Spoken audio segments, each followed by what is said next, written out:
الفضل منكم والسعة أن يؤتوا أولي القربى والمساكين والمهاجرين إن الذين كفروا سواء عليهم أأنذرتهم أم لم تنذرهم لا يؤمنون. جمر حمد و سنای قلب و جانم ددن بوی خالق کون و مکان و به انسان دای زانین با کرم قندنا و حکمت و علم و قلم اولو هم آخر رب العظیم هم علیم و هم کریم و هم رحیم. و دهمه تقشه میبرا قرآن تجوید مولود ازانی تسبیحات قامتی توهیم يعني تذاكرنا قرآني المغرب لحتى عشاء هندون ايش تذاكرت من قرآني خوشتشم وإلا مش دستك جارانا دائما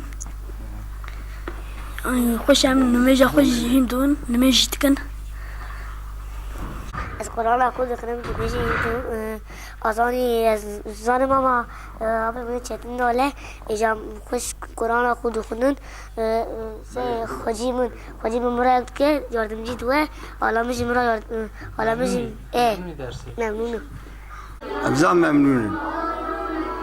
ممنون زاد خونه دامی تینی حتی عرشه تینی مرا چند درس وانا داده نمیجا خود که تربیونه باشین ابزام ممنون ها دوال کن پر زا خوشه رسمانی زیده دبه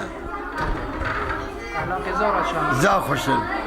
اینجا آنجا زارونه آنجا هنه تایی باشه هنه جهال زارونه آنجا که اقبال در باز کرد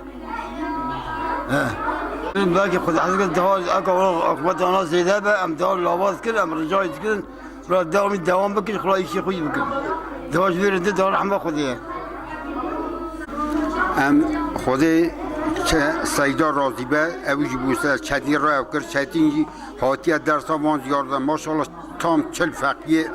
چل حو فقیه حتی عشایجی گشک برا دخونن خورا درس خود چدینجی مالا بیشتری گنده باشه عشای سعن نها باشه شونداد چه مالا خود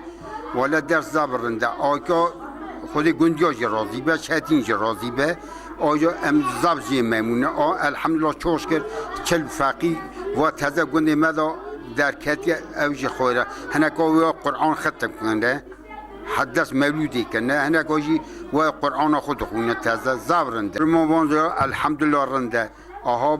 الحمدلله اسلامتی پیش داده چه خواه خودی ذکی گشکادا هیه بیر ولی مزنا به مزن تو خو مزن برداری جامعه را داشتن تینی بلا قناینی جامعه جی لی افزیاران الحمدلله مال خوی شوی حتی ساعت نها